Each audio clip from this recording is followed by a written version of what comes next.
Le doy gracias a Dios por estar en su casa y poder compartir los hermanos juntos, llenos de problemas, de dolores, de frustraciones, de oraciones todavía no contestadas, ¿verdad? Pero aquí estamos, buscando la dirección del Señor.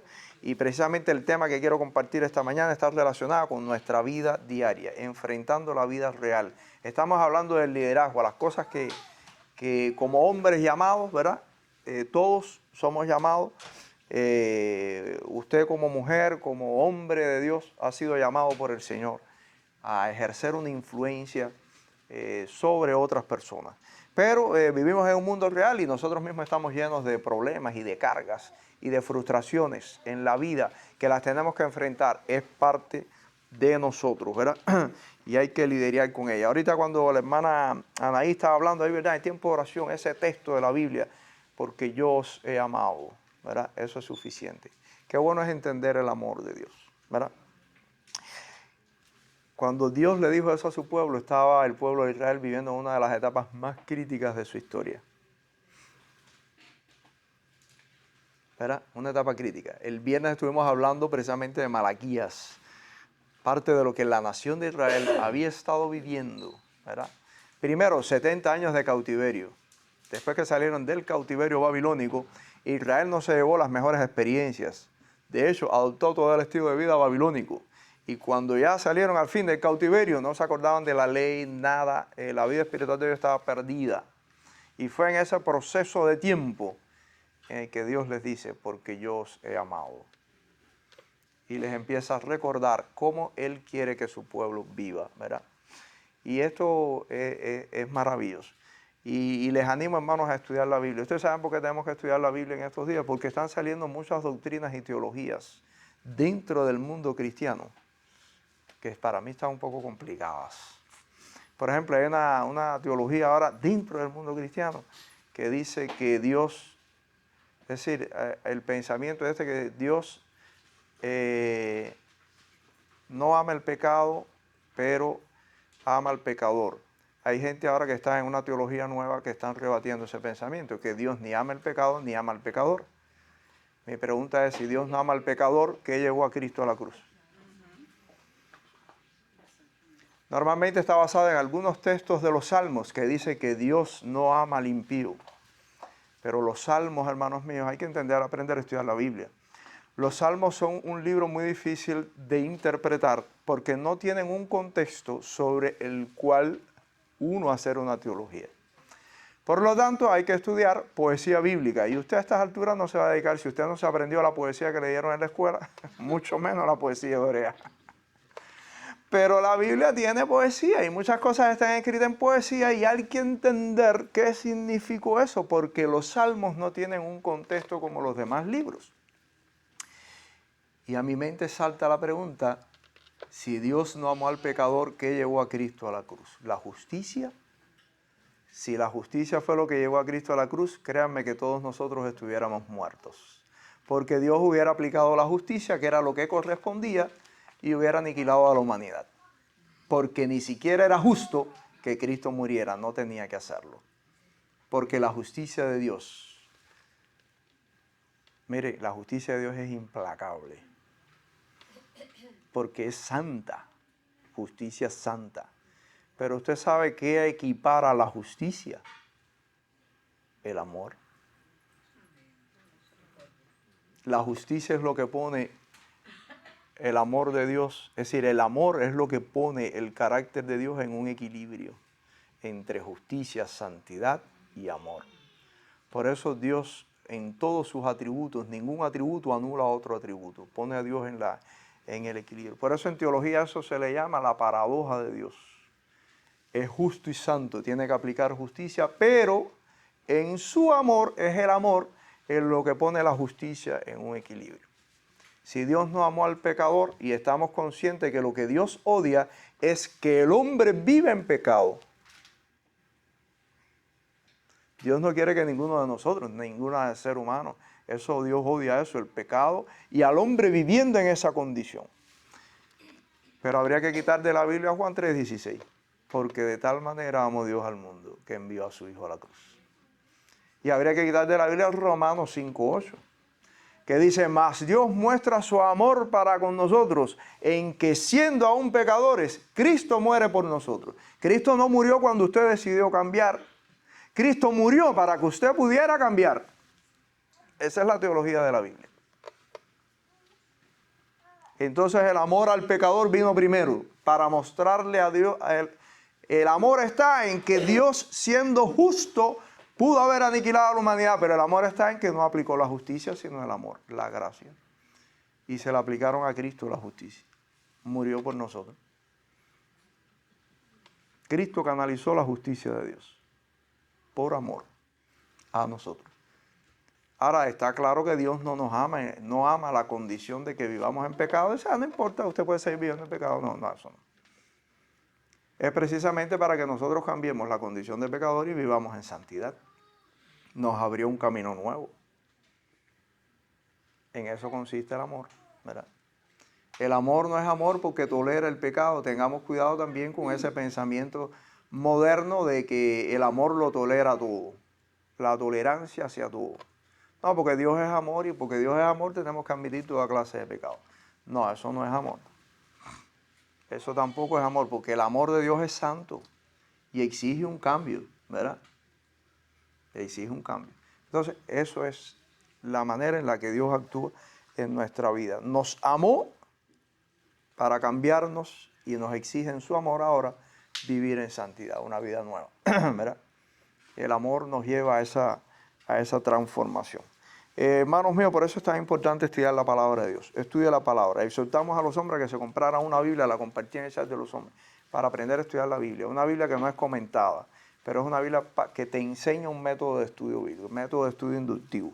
Así que los hombres que la compren, la puedan comprar y aprendan a estudiar ahí en la Biblia. Es una Biblia diseñada para aprender a marcar, te enseña un método de estudio muy bueno. Es el método que estudian casi todos los grandes teólogos que han escrito grandes libros. Es un método muy bueno. Los métodos no son cristianos.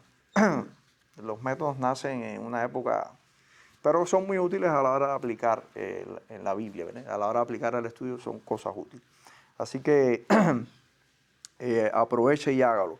La Biblia hay que leerla, hermanos míos. Hay que estudiarla, hay que meterse en ella, porque dice la palabra de Dios ahí el apóstol Pablo que en los últimos tiempos, dice Pablo, le dijo a Timoteo, vendrán tiempos peligrosos. Y usted sabe por qué eran peligrosos. 3 cosas menciona Pablo por los cuales los tiempos modernos eran peligrosos. Primero, un concepto equivocado del amor, lo mismo que estamos viviendo hoy. Pablo dijo, vendrán tiempos peligrosos, habrá hombres amadores de sí mismos, un concepto equivocado del amor. Segundo, estarán siempre aprendiendo y nunca llegarán al conocimiento de la verdad. Hoy estamos llenos de universidades, de cursos y de todo por donde quiera. Y para mejor todavía, ahora es online. Usted no tiene ni que ir al lugar. En su casa recibe la educación. Entonces dice, están siempre aprendiendo, pero nunca llegan al conocimiento de la verdad. ¿Quiere que les diga una cosa? Hasta ese ruido me tiene molesto ya. No. Les digo algo. El cristianismo, no, me le puso ahora hasta todo, y todo el ritmo y todo. Dímelo cantando, ¿no? Esto se puede apagar, ¿no? No, el ritmo no tiene que ver con el micrófono. Mira, el cristianismo no está exento de ser penetrado por todas esas cosas equivocadas. Yo creo que la iglesia cristiana hoy no necesita tantos cursos, lo que necesita es aplicar lo que ya conoce. Sí es importante aprender, obviamente. Y si usted no conoce la verdad, usted va a creer cualquier cosa que se diga, como está pasando hoy en día. Y la otra cuestión peligrosa de los tiempos que el apóstol Pablo menciona, dice que los hombres tendrán apariencia de piedad, pero negarán la eficacia de ella. Todo el mundo es religioso. La palabra piedad se usa para el término, para hablar de la fe. Apariencia de piedad, pero negarán la eficacia de ella. Hoy todo el mundo es creyente, pero nadie practica la fe. Todo el mundo dice que hoy cree. No, sí, yo creo en Dios. Yo creo. Hoy en esta semana le dije a un amigo cuando nos bajamos, nos bajamos del carro y estábamos entrando al trabajo y le dije, ¿tú crees en Dios? Y dice, bueno, sí, claro, yo creo en Dios. Le dije, ¿tú le haces caso a Dios? Me dijo, no. Entonces no te sirve de nada. Es verdad, tengo que... No te sirvió de nada. Y ese es el gran problema nuestro, que queremos que Dios nos bendiga, pero no le hacemos caso a Dios. Y le dije, para poder recibir las bendiciones de Dios que tú quieres, tienes que hacerle caso a Dios. Pues si no, no hay bendición. ¿Verdad? Nos complicamos la vida. Hermanos míos, les invito a buscar en sus Biblias Génesis 13. Génesis 13.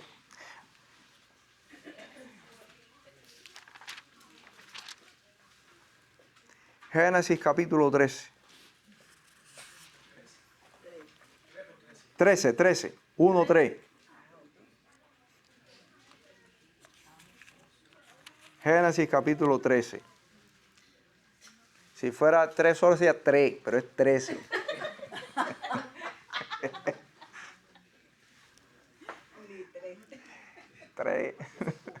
Es 13. Génesis 13 dice la Biblia: subió pues Abraham de Egipto hacia el Negev, él y su mujer. ¿Ya lo encontraron? Génesis 13. Dice: subió pues Abraham de Egipto hacia el Negev, él y su mujer, con todo lo que tenía, y con él Lot.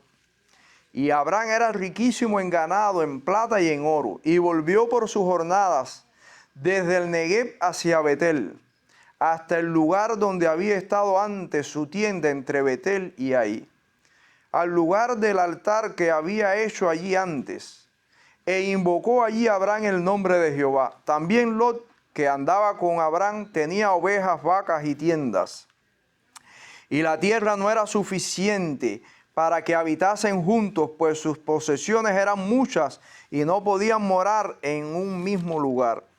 Y hubo contienda entre los pastores del ganado de Abraham y los pastores del ganado de Lot. Y el cananeo y el fereceo habitaban entonces en la tierra. Entonces Abraham dijo a Lot: no haya ahora altercado entre nosotros dos, entre mis pastores y los tuyos, porque somos hermanos. ¿No está toda la tierra delante de ti? Yo te ruego que te apartes de mí. Si fueres a la mano izquierda, yo iré a la derecha, y si tú a la derecha, yo iré a la izquierda. Y alzó Lot sus ojos y vio toda la llanura del Jordán, que toda ella era de riego, como el huerto de Jehová, como la tierra de Egipto, en la dirección de Zoar, antes que destruyese Jehová a Sodoma y a Gomorra. Entonces Lot escogió para sí toda la llanura del Jordán, y se fue Lot hacia el oriente, y se apartaron el uno del otro. Abraham acampó en la tierra de Canaán, en tanto que Lot habitó en las ciudades de la llanura, y fue poniendo sus tiendas hasta Sodoma. Mas los hombres de Sodoma eran malos y pecadores contra Jehová en gran manera. Y Jehová dijo a Abraham, después que Lot se apartó de él: alza ahora tus ojos y mira desde el lugar donde estás hacia el norte y el sur, y al oriente y al occidente. Porque toda la tierra que ves la daré a ti y a tu descendencia para siempre. Y haré tu descendencia como el polvo de la tierra, que si alguno puede contar el polvo de la tierra, también tu descendencia será contada. Levántate, ve por la tierra a lo largo de ella y a su ancho, porque a ti la daré. Abraham pues, removiendo su tienda, vino y moró en el encinar de Mamre, que está en Hebrón, y edificó allí altar a Jehová. Vamos a orar. Padre, gracias te damos por el día y gracias por tu palabra. Permite, Dios, que tu palabra nos pueda hablar y nos pueda edificar en el día de hoy. Danos fortaleza espiritual, Señor, y que nuestra fe en nuestro diario vivir no flaquee, Señor. Sosténnos con tu gracia y permite que podamos ver tu presencia en nuestra vida. Ayúdanos en este mundo en el que nos ha tocado vivir. Guárdanos, pon cerco a nuestras vidas y guarda nuestra mente y nuestros corazones. En el nombre de Cristo, tu Hijo, oramos. Amén. Hermanos míos, he titulado precisamente la meditación de esta mañana: enfrentando la vida real. Nosotros tenemos la tendencia muchas veces, como he dicho en otros momentos, de mirar a las historias de la Biblia como si no fueran historias reales, ¿verdad? No desde una óptica real, muchas veces. Nosotros a veces creemos que los hombres de la Biblia no vivieron cosas difíciles. Y por eso a veces nos cuesta trabajo conciliar la vida moderna con las enseñanzas de la Biblia, ¿verdad? Y a veces nos decimos, si yo fuera como uno de estos hombres de Dios, ¿verdad? Que pudieron ver al Señor aquí y allá. Nos creemos que ellos eran superhombres, gente superdotada y que tuvieron la bendición de haber podido ver a Dios cara a cara. Pero la verdad es que en la palabra de Dios se nos enseña otra cosa. Nos cuesta mucho trabajo conciliar esa realidad. Pero la verdad es que cuando nosotros miramos detalladamente las historias de la Biblia, nos vamos a dar cuenta que los hombres de Dios vivieron un mundo real y vivieron experiencias reales que para ellos también fue muy complicada. Los hombres de la Biblia no eran superhombres, no eran más dotados que nosotros, ni tuvieron mejores oportunidades, ni mejores condiciones que nosotros tenemos hoy. Tuvieron que enfrentarse, hermanos míos, a un mundo real, cometieron errores. Cayeron en pecados de los cuales tuvieron que sufrir sus propias consecuencias. Abraham fue uno de estos hombres, ¿verdad? Hace poco hablamos acerca de eso, de la vida de Abraham, lo que le pasó a Abraham. Estuvo con la criada de su mujer, le hizo caso a la mujer, a Sara. Sara le dijo, oye, ya estoy vieja, ¿verdad? La historia. Acuéstate con mi mujer y tengo un hijo. Eso era una costumbre en aquella época, eso era muy... pero hay que entender las historias, nosotros tenemos que meter en la historia. Habían pasado 10 años de que Dios le hizo una promesa a Abraham. 10 años sin cumplir una promesa. Yo recuerdo una vez una experiencia vivida estando yo estudiando en el seminario. Fui a visitar a una familia que tenía 2 muchachitos. Y había uno que estaba alterado, muchachito. Y los padres no lograban calmarlo. Y entonces dice el niño que yo le dije, yo no me acuerdo nunca haberle dicho, si te portas bien te voy a comprar una bicicleta. Imagínate en Cuba que no hay ni... Y el pobre muchachito pasó días y días esperando. Y un día cuando yo llegué, después de pasar el tiempo, ¿me trajiste la bicicleta? Y digo, le digo, ¿qué bicicleta tú? Me dijiste que me ibas a comprar una bicicleta, yo me porté bien. Aquello me dio un dolor, pobrecito, porque digo, Pipo, yo no te dije a ti. Sí, me dijiste que... Digo, bueno, qué decepción, pobrecito, para el niño. Dice que yo no me acuerdo nunca haberle dicho, pero a lo mejor pobrecito, le dije una cosa que no era... Pero imagínense ustedes 10 años que yo les di una promesa a ustedes, man, y pasen los años. Cualquiera se desespera, ¿verdad? Por eso uno tiene que meterse en las historias reales, la vida real.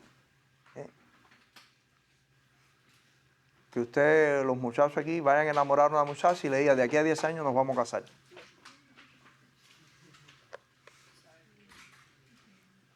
Cuando yo conocí a Grisi, a la semana ya Grisi me estaba diciendo que si no le decía nada, se tumbando. Si esta semana no me dice nada... Imagínense 10 años esperando. No, hombre, no. Cualquiera se desespera. Y Sara se desesperó y le dijo a Abraham, tengo un hijo. Y Abraham tuvo un hijo, hermano. Y cometió un error que le costó caro. Fíjense, si le costó caro, que todavía la nación de Israel está pagando. La nación de Israel, no solo Israel, nosotros estamos pagando las consecuencias de aquel error. Porque Abraham estuvo con la criada, tuvo un hijo, y ese hijo fue Ismael, y es el padre de las naciones árabes, que todavía hoy están en conflicto. Y han metido en conflicto al mundo entero. Sí cometieron errores, cayeron en pecados que tuvieron que sufrir sus consecuencias. La vida no siempre fue fácil para ellos, pero aún así el Señor los acompañó y nunca abandonó a sus hijos, no los abandonó. Y ellos no perdieron su fe en el Señor.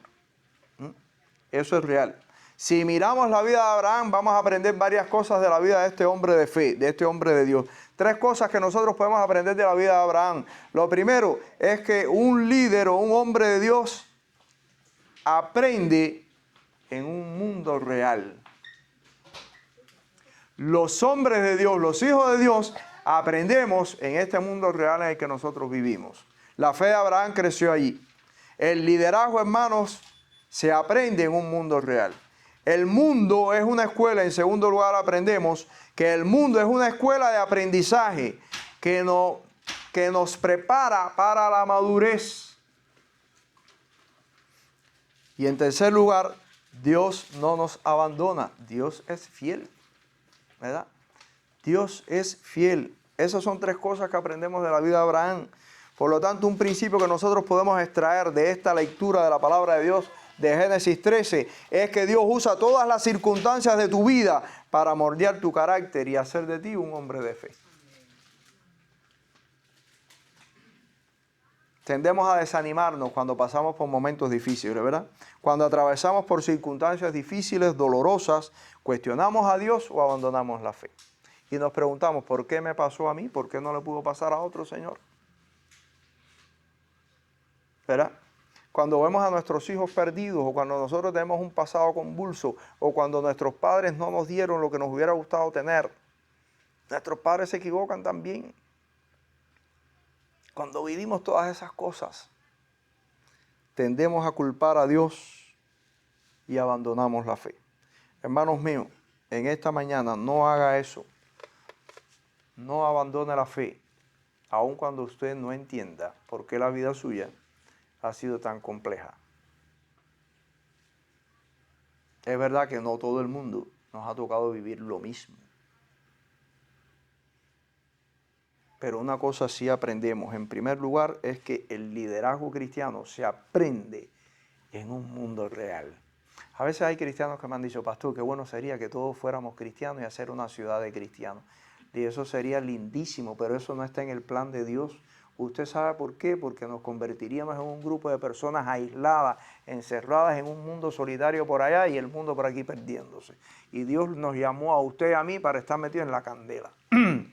Meternos ahí en ese mundo, para hacer luz de un mundo que está en oscuridad. No para que nosotros vivamos apartados del mundo, todos somos cristianos. Qué lindo, ¿verdad? Eso va a suceder, ¿usted sabe cuándo?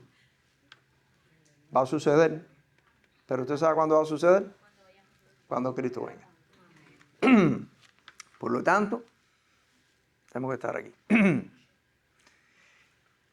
Cuando Cristo fue a Getsemaní, escogió a 3 de sus discípulos. Subieron con él a Getsemaní, subieron allá y vieron la transfiguración.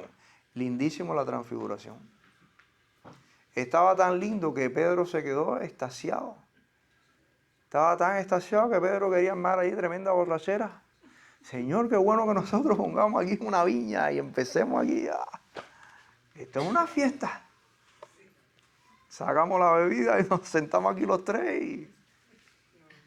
Era una fiesta lo que Pedro quería ir cuando vio aquello. Señor, qué bueno sería para nosotros hacer ahí una enramada de uva aquí, nosotros aquí. Esto, qué maravilla. Y la transfiguración fue linda. Ellos pudieron ver lo que otros no vieron. Pero cuando se acabó la transfiguración, que no sé qué tiempo duró, tuvieron que bajar al valle de los demonios. Yo le digo, el mundo real ahora no es este. Vamos para abajo de un mundo. A bajar del monte y enfrentarnos a la realidad. Porque Dios nos prepara a nosotros en la realidad de nuestra vida. Si usted cree que a Abraham fue fácil la vida, no. Vamos a hacerle una mirada a las cosas en este capítulo 13 que Abraham tuvo que enfrentar en su vida. Primero, emigró a Egipto, emigró por hambre. Usted sabe qué cosa significa la emigración. Todos los que estamos aquí somos emigrantes. Sabemos las consecuencias de la emigración. Es doloroso, ¿verdad? Es dolorosísimo. Tienes que dejar a tu familia, tienes que dejar a tu tierra, tienes que enfrentarte a un mundo un poco cruel. Porque si tienes la bendición de que alguien te recoja, usted sabe que más o menos sobre los 3 meses ya te están sacando. Hay mucha gente que ha tenido que sufrir esa realidad. Yo le doy gracias a Dios porque mi familia me cogió, pero hay gente que viene aquí y no tiene familia, no tiene nada. Y hay gente que han sido recogidas por familias que no son cristianas y los han votado, eso es duro.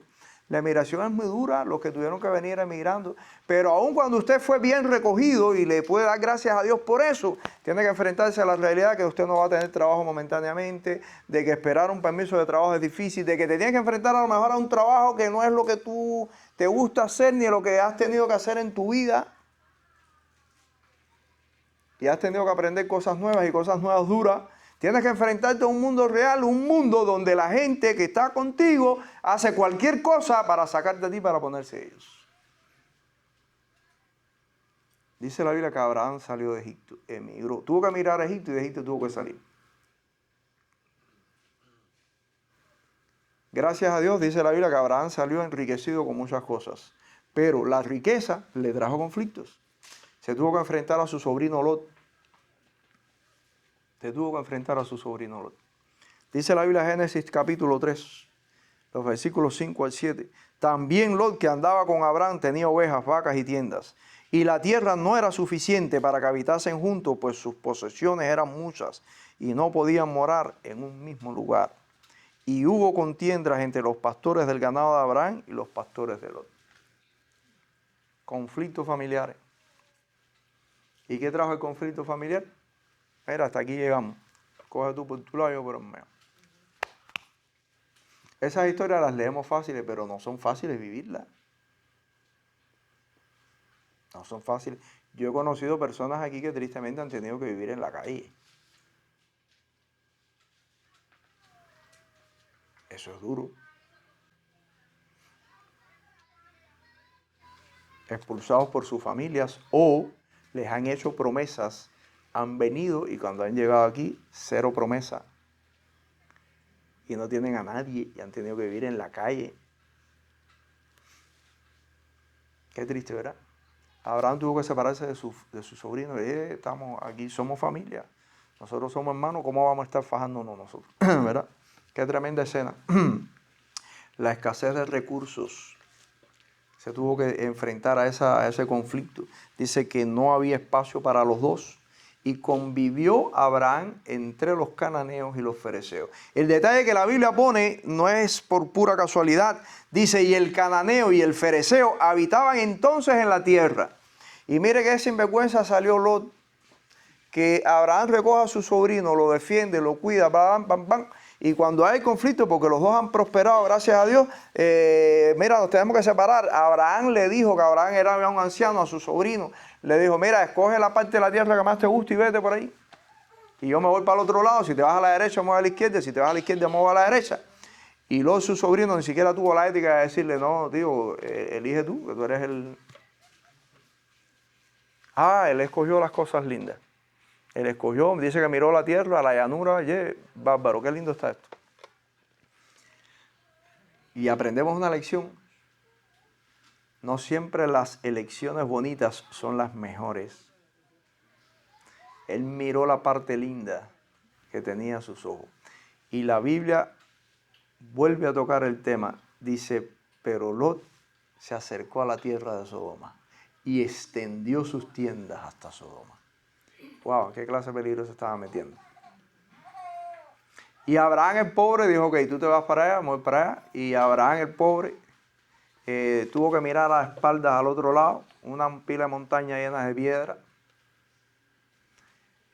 Pero Dios es misericordioso.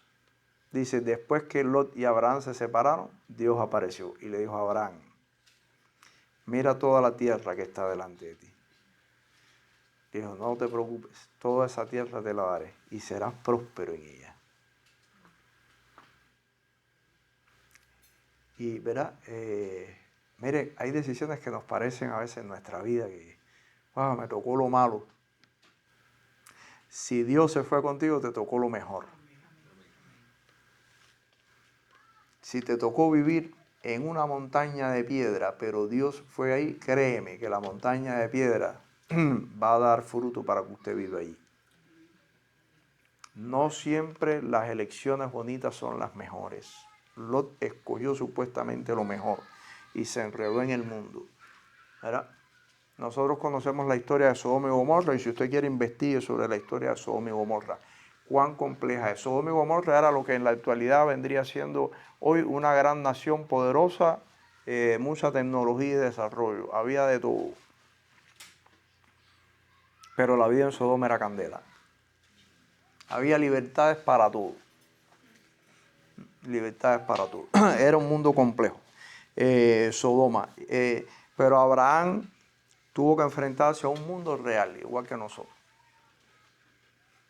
Y en ese mundo real su fe creció. Y Dios se manifestó a la vida de Abraham. Hay un detalle curioso que dice que Abraham adoró al Señor, sin embargo no dice que Lot también lo adoró. En el mismo lugar donde Abraham lo adoró. Por lo tanto, Abraham nunca perdió su fe. Lot no era... Qué importante es eso. Es cómo está tu relación con el Señor. Hoy estábamos los hombres debatiendo acerca de la vida de Judas Iscariote, que traicionó a Cristo. Un detalle interesante, José, sobre la vida de Judas, que la Biblia recoge y nos invita a pensar en qué estaba pensando Judas. Todos los discípulos llamaban a Cristo Señor. Judas lo llamaba maestro. Judas nunca llamó a Cristo Señor. Lo llamaba maestro. Eso nos dice qué había en el corazón de Judas en relación con Cristo. De hecho, cuando lo fue a entregar, Cristo dijo, el que meta la mano conmigo en el pan, ese me va a entregar. Y todos los discípulos dijeron, soy yo, Señor, soy yo, Señor. Judas dijo, soy yo, maestro. Cristo no era el Señor de Judas.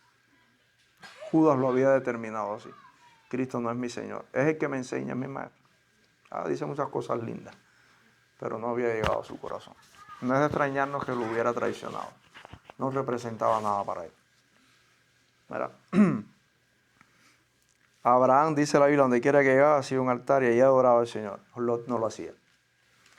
No es de extrañarnos que él escogió lo que para él supuestamente era lo mejor. Aprendemos, hermanos míos, en un mundo real. Dios nos permite vivir en un mundo real para que enfrentemos la realidad de la vida y crezcamos en ella. Eso es importante. En segundo lugar, el mundo es una escuela de aprendizaje que nos prepara para la madurez. Todo depende cómo usted mira a Dios, no cómo miras al mundo. El mundo es violento y el mundo nos hiere. Pero no mire al mundo, mire a su Señor. No pongas la vista en las cosas de este mundo. Porque este mundo es doloroso y cruel. Y el mundo hoy nos da cosas, pero mañana pasan, se desvanece. ¿Verdad? Salomón habla de esta realidad en el libro de Eclesiastés. Vanidad de vanidades, dijo Salomón. Todo es vanidad en esta vida. Dijo Salomón, me he dedicado a todo, he visto de todo en este mundo, he aprendido de todo. Y he aprendido que la vida sin Dios no tiene sentido. Todo es vacío, es vanidad. Hermanos míos, el mundo es una escuela de aprendizaje que nos prepara para la madurez. Desde el capítulo 12 de Génesis hasta el 22, vemos un largo proceso en la vida de Abraham. Abraham no siempre fue el hombre de fe que nosotros creemos. La fe de Abraham tuvo que ir creciendo paulatinamente. Desde el capítulo 12 en que Dios llama a Abraham, Abraham obedeció al Señor, siguió al Señor, pero el Señor tuvo que ir puliendo su vida y su fe. Abraham, el primer error fue que se fue con su familia. Dios le dijo, vete de tu tierra y de tu parentela. Y él se fue, pero se llegó a la parentela. Eso es real, fue doloroso. Se llevó su parentela y de ahí toda la cosa. Tuvo que emigrar por hambre y en su emigración empezó a mentir y a decir una pila de cosas ahí tremendo. Se enredó después con la criada de la mujer y tuvo un hijo y todo este fenómeno. Y Dios tuvo que ir tratando con Abraham hasta pulir su fe. Mateo 8, versículos del 23 al 27 nos recuerda una historia muy interesante que nos revela por qué Dios muchas veces nos permite vivir circunstancias dolorosas en la vida o difíciles. Y es precisamente para fortalecer o madurar nuestra fe. Mateo 8, del 23 al 28 se nos narra la historia que el Señor Jesús se montó un día en una barca con sus discípulos. Y dice que el Señor se quedó dormido en la barca y se armó una tormenta tan grande que la barca se estaba hundiendo. Por muchos años ese texto de la Biblia me costó trabajo entenderlo. Yo decía, ¿cómo es una barca tan pequeña? ¿Puede una persona ir durmiendo en medio de una tormenta? No, el Señor no se mojó con las olas de la tormenta. Era difícil que una persona estuviera durmiendo. Si yo cuando Gris se pone a roncar me despierto enseguida. Imagínate si me tira un cubo de agua, un vaso de agua arriba. Y decía, no, esta historia, hay algo aquí que a mí no me convence la historia esta. Dice que la barca se estaba hundiendo, las olas cubrían la barca y el Señor durmiendo. Y ¿no estaría el Señor a propósito durmiendo? O estaba ahí tirado esperando. Los discípulos estaban batallando con la tormenta. Dice que ellos, imagínate, muchos de ellos eran pescadores. Sabían lidiar con los barcos, con las redes, con las sogas, con todo. Y no es de extrañarnos que alguna que otra ocasión ellos tuvieron que librarse de alguna tormenta ellos. Pero lo cierto es que esta nueva tormenta, ellos no se podían librar de la tormenta. Y los discípulos se cansaron, lucharon y vieron a Cristo durmiendo. Y fueron para donde estaba el Señor, hicieron lo que todos nosotros hacemos cuando estamos en la tormenta. Culpamos a Dios. Dijeron, Señor, ¿a ti no te importa que nosotros nos estamos muriendo? ¿Nos estamos ahogando? ¿Con qué facilidad y con qué rapidez culpamos a Dios, verdad? De nuestras cosas. Y Cristo, que no nos coge mucha lucha, no coge mucha lucha con nosotros. Dice la Biblia que se paró. Dice que le habló a la tormenta. Dice el Evangelio de Lucas. Dije, y le dijo a la tormenta, calla, enmudece. Y les dijo a los discípulos, hombres de poca fe, ¿por qué dudaron? Y los discípulos se dijeron, ¿quién es este que aún el viento y el mar le obedecen? Y el Señor me habló a través de esta historia y aprendí algo de esta historia. Porque esta historia aprendí su significado en una de las experiencias más dolorosas de mi vida. Que yo le decía, Señor, háblame a través de tu palabra. Y el Señor me sacaba ese pasaje. Porque a veces nosotros tenemos la tendencia a ver, donde abra la Biblia, ahí va a caer. Y yo dije, déjame que sea hacer eso, a ver si me sale un versículo que el Señor me habla. Y Señor, el pasaje que cada vez que abría me salía Mateo 8. El pasaje que yo no entendía. Y cada vez que abría me salía Mateo 8. Hasta un día que dije, Señor, tú me quieres hablar de... Yo no entiendo ese pasaje de la Biblia, pero tú me quieres hablar otra vez. Dime qué es lo que tú me quieres decir. Y empecé a leer y a orar. Y el Señor me enseñó algo. Primero, y aprendí, por eso aprendí que el mundo es una escuela que el Señor utiliza para que nuestra fe crezca. Y aprendí esto. Cuando en la barca de la vida estés montado y hay tormenta y Cristo esté en la barca, aprende esto, tu barca no se va a hundir. Porque Cristo va en la barca. Segundo, tu Señor no está dormido, está esperando que te quites y dejes de luchar con la tormenta y le dejes a Él luchar con la tormenta. Hasta que los discípulos no dijeron, Señor, y ellos se sentaron y Cristo se puso en la tormenta. Hasta que eso no sucedió, la tormenta no se calmó. La otra cosa que el Señor me enseñó de este pasaje de la Biblia, que las tormentas tienen voces. La Biblia dice que el Señor le dijo a la tormenta, le dijo al viento y al mar, calla, enmudece. Si le prestas oído a la tormenta, es probable que te hundas. Las tormentas tienen voces. ¿Cuántas voces usted no oye cuando está en medio de un problema? No te va a pasar, muchacho. Renuncia, tú vas a ver. Si vas ahí te van a meter preso. O si haces esto, tú vas a ver. Y oímos todas las voces de la tormenta. Es mentira, no creas. Mira, el Señor te abandonó, te dejó solo. Si no haces trampa, nadie te va a librar. Esta es la oportunidad. Oímos a las tormentas. Y el Señor mandó a callar a la tormenta. Le dijo, calla, enmudece. Y los discípulos se rindieron. Y la otra cosa que aprendí de este texto de la Biblia es que nos podemos pasar toda la vida viniendo a la iglesia, caminando con el Señor y realmente no conocerlo. Los discípulos se dijeron, ¿quién es este que aún el viento y el mar le obedecen? Ellos sabían muchas cosas de Cristo, que sanaba enfermos, echaba fuera demonios, pero no sabían que Cristo tenía aún autoridad sobre su propia creación. Dijeron, ¿quién es este que aún el viento y el mar le obedecen?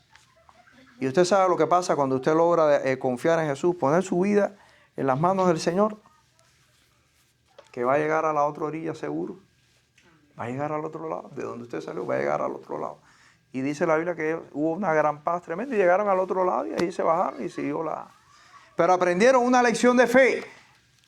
La fe de ellos creció. Cristo no solo sana enfermos, controla también la naturaleza.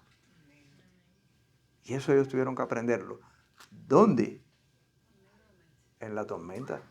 Eso no se aprende en un aula. Usted no va a aprender por lo que yo le estoy diciendo aquí ahora. Así que prepárense esta semana. Porque cada nueva lección que Dios nos da en la vida, después nos lleva a la práctica.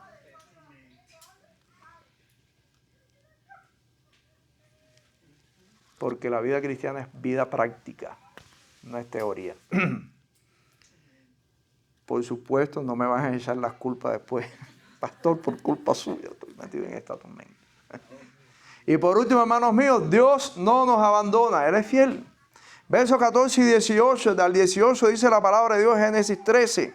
Mas los hombres de Sodoma eran malos, dice el 14 abajo. Dice, y Jehová dijo a Abraham, después que Lot se apartó de él, alza ahora tus ojos, mira desde el lugar donde estás hacia el norte y el sur, al oriente y al occidente, porque toda la tierra que ves la daré a ti y a tu descendencia para siempre. Si Lot escogió la derecha, Dios le dice ahora a Abraham, mira a la derecha y mira a la izquierda, mira adelante y atrás, al lado de un lado al otro, todo será tuyo. Lot escogió una sola parte, pero yo te doy todo lo que tú no vistes. Lo que Lot no vio. Porque Dios no te deja solo.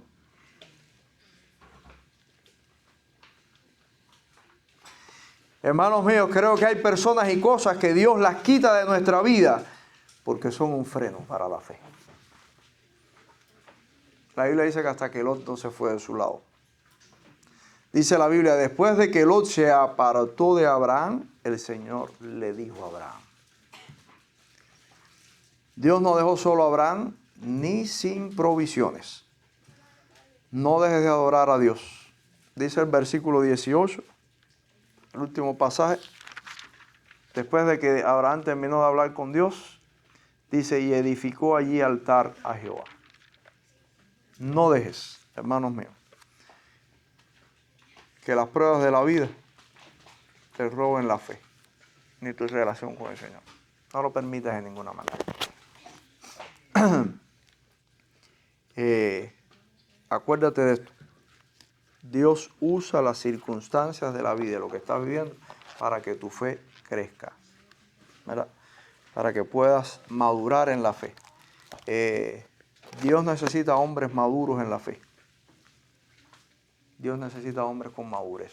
Porque la madurez, hermanos míos, nos permite hacer muchas cosas. La inmadurez nos permite hacer muchos errores, cometer muchas cosas indebidas. Pero una persona con madurez, ¿verdad?, es una persona que puede bendecir al mundo que le rodea, todo lo que le rodea en su vida. No permitas que las circunstancias dolorosas de la vida te roben tu fe en Dios. Y acuérdate que Dios usa todo lo que estás viviendo para bendecirte. Solamente sé fiel. Mantén viva tu fe en el Señor, aunque no entiendas lo que estás viviendo. ¿Cuándo Dios te va a bendecir? Mañana, de aquí a un año, no lo sé. Abraham le tomó, tenía, dice la Biblia, 75 años cuando Dios lo llamó.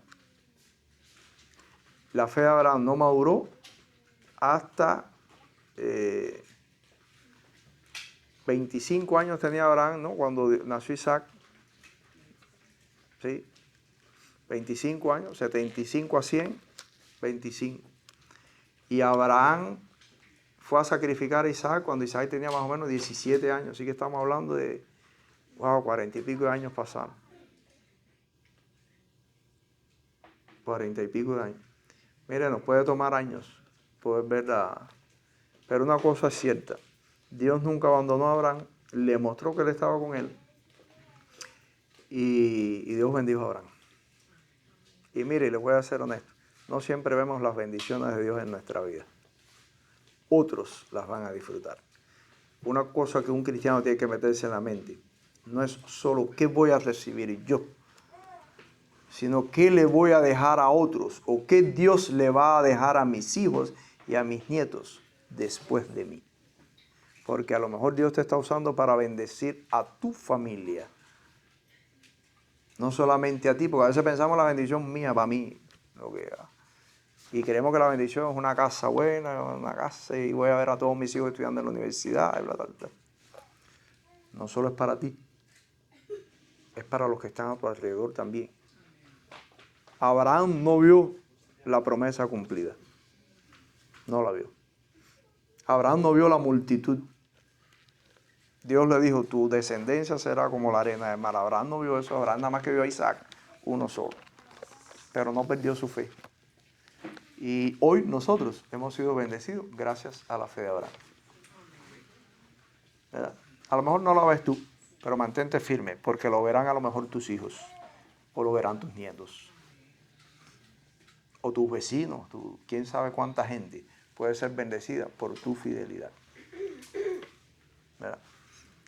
Dios actúa y actúa en grande. Y Dios bendice y bendice en grande. No cerremos nuestra visión. Mantén firme la fe aún en medio de las tormentas de la vida. Señor nos bendiga. Vamos a orar. Padre, gracias una vez más te damos por el día de hoy. Y gracias, oh Señor, por tu palabra. Gracias porque nos has llamado. Aunque no siempre entendamos todas las cosas por las que tenemos que atravesar. Ayúdanos a crecer en la fe. A poder llegar a ser la persona que tú quieres que seamos. Y que podamos no solo recibir tu bendición, sino ser bendición también para otros, como Abraham lo fue para las generaciones futuras. Hoy tenemos salvación en Cristo Jesús y hemos sido todos bendecidos gracias a la fe de este hombre que creyó en tus promesas. Permítenos también nosotros ser bendición para otros. Bendice esta tu iglesia, a cada hermano aquí presente, ayúdalos en medio de sus luchas y batallas, que ellos puedan ver la mano tuya y que la fe de ellos no falte, oh Señor, en medio de las circunstancias de la vida. Y gracias te damos por las oraciones que tú has respondido en la vida de cada uno de nosotros. En el nombre de Jesucristo tú oramos. Amén.